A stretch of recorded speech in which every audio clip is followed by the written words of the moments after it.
SC 505 External Confirmations. Definition of external confirmation. It is a direct written response to the auditor from third party. What is the medium of obtaining external confirmation, either in paper form or electronic form or other medium? External confirmation is considered as reliable because of source. It is obtained from independent outside entity. Form, documentary form, and original is more reliable. Recipient, obtained directly by the auditor is more reliable. Example, imagine balance sheet and P&L. Regarding fixed assets, we obtain confirmation from third party pertaining to property title deeds with third party. Regarding investments, investments purchased but not delivered. In such a case also, we have obtained the external confirmation from the third party. Stock, regarding stock, that stock has been held by third party. In such a case, we obtain external confirmation from the third party. Debtors, regarding debtors balances, we obtain external confirmation. Regarding bank balances and other information, we obtained external confirmation. Regarding bank loans and creditors balances, we obtained external confirmation. Regarding P&L, transactions and related details, for transactions and related details, we obtain external confirmation. Regarding terms of agreement of transactions, we obtain external confirmation. Next, external confirmation procedures.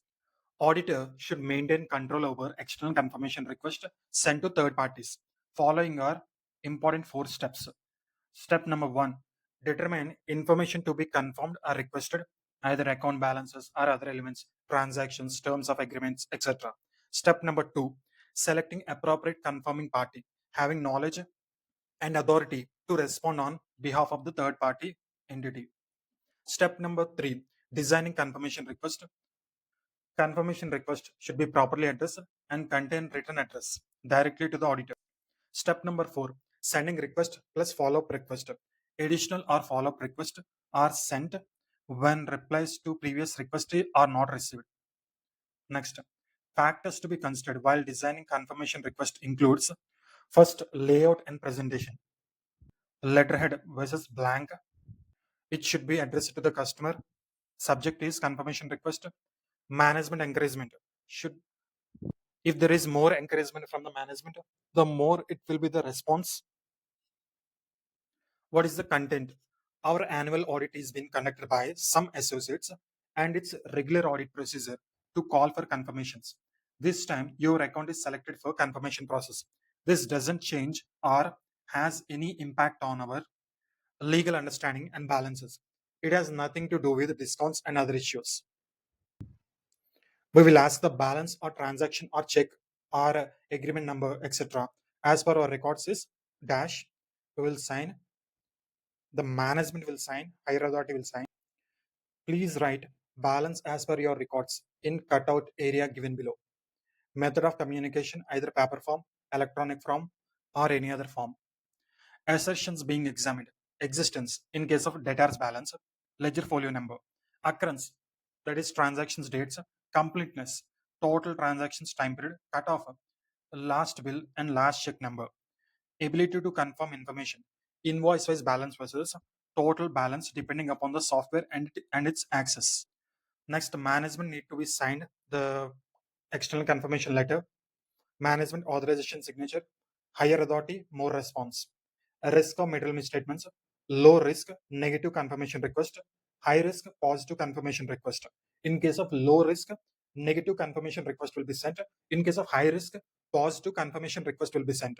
Prior experience, when it should be sent or how many should be selected depends upon the prior experience of the auditor. Next, negative confirmation. Negative confirmation is generally not preferred. In negative confirmation, we ask the third party to reply only when there is mismatch. Negative confirmation definition. Confirming party or third party will reply only if they disagree with the information provided in the request.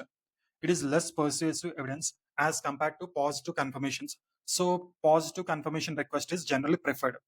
Negative confirmation as sole substantive audit procedure for risk of material misstatements only if all the following conditions are satisfied.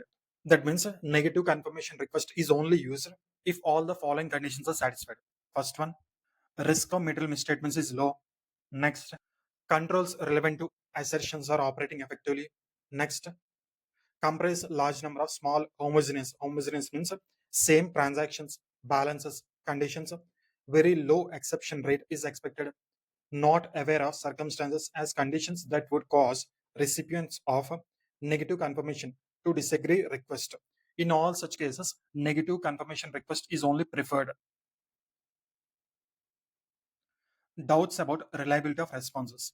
If there are factors that give rise to doubt over reliability, perform further audit procedures to resolve doubt. If confirmation is not reliable, adjust risk of material misstatements or risk of fraud. Modify nature, timing, extent of other audit procedures. Get sufficient and appropriate evidence. Factors affecting reliability of responses. Reliability of responses to confirmation request. First factor which affects reliability of responses is appropriate external confirmation process and control. Second, proper source and person. Third, medium. Paper form is more reliable than electronic form. Fourth, secured environment, specifically in case of electronic external confirmation. Encryptions, digital signature. Fifth, language used. Restrictive language such as subject to conditions cannot give full assurance. Sixth, received directly by the auditor from the third party.